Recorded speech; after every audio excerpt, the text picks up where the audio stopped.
তোমার বাড়ির লোক ঠিকই তখন তোমার সঙ্গে যোগাযোগ করবে, যখন দেখবে যে তুমি পড়াশোনা শেষ করেছো, শেষ করে কোনো একটা বড় চাকরিতে যোগ দিয়েছো, তখন দেখবে। ময়না, এখন কথা শুনে রাখো, তোমাগো বাসা থেকেই আমার এই নূতন জীবন শুরু হয়েছে। এই জীবনে এক তোমাগো বাসার লোক ছাড়া আমি আর কাউরে পাশে পাই নাই। তাই আইজ আমি একা, আমার কোনো অতীত নাই। আমার পরিবারের মানুষ তখন তাগো ভিতর আমারে লইতে চাই নাই, তখন কে লিখা আর আমি।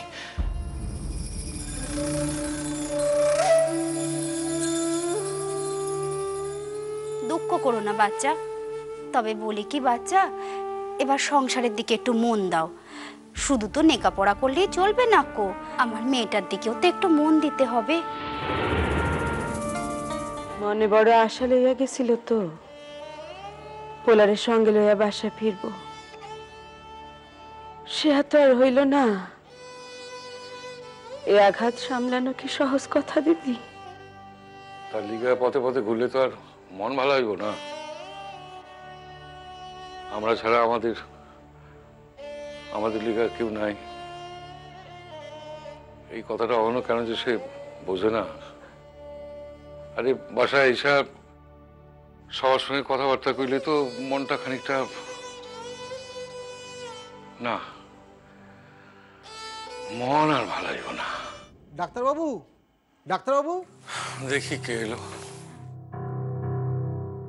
আমার নাম বাদল, আমি যে দোকানে কাজ করি সেই দোকানেই আনন্দ দাদাকে কাজ ঠিক করে দিয়েছিলাম। ও দাদা, কোনো বিপদ হয় নাই তো? আমার ভাই কোথায়? সে কলকাতার পথঘাট ভালো করে চিনতে পারে না এখনো। আনন্দ দাদার একটা বড় বিপদ হয়েছে।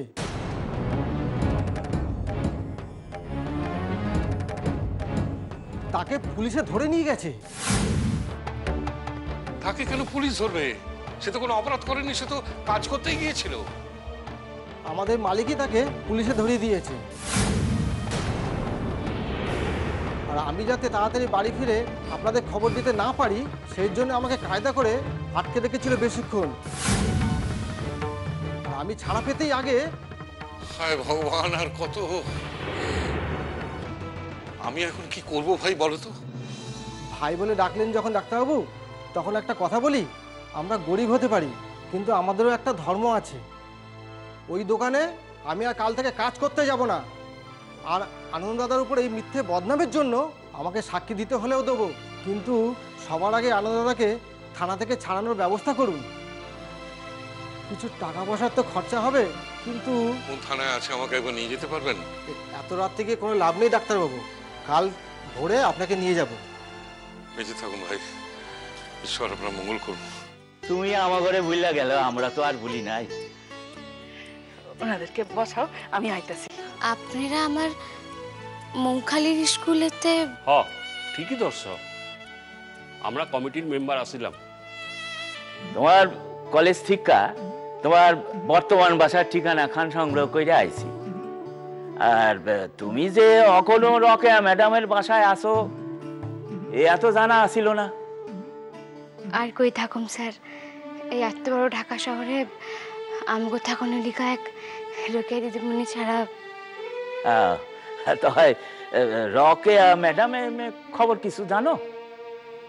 হ্যাঁ, শুনছি তো তিনি নাকি তার গায়ের বাসায় থাকেন। এখন তো যুদ্ধ শেষ হয়ে গেছে, রোজই ভাবে এই বুঝে তিনি এই যায় এসে পড়বেন।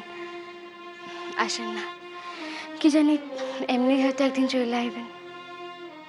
আরে আপা, এইসবের কি দরকার আছিল? ওদের তাতে পুইরা আসছেন, একটু শরবত দিব না? কথা কান হইল কই ফেলাই। মৌখালীর মেহেরুন্নিসা বিদ্যালয়ের স্কুল কমিটি এই ছাত্রীরে তার অসাধারণ মেধার লেগা পুরস্কৃত করতে চায়।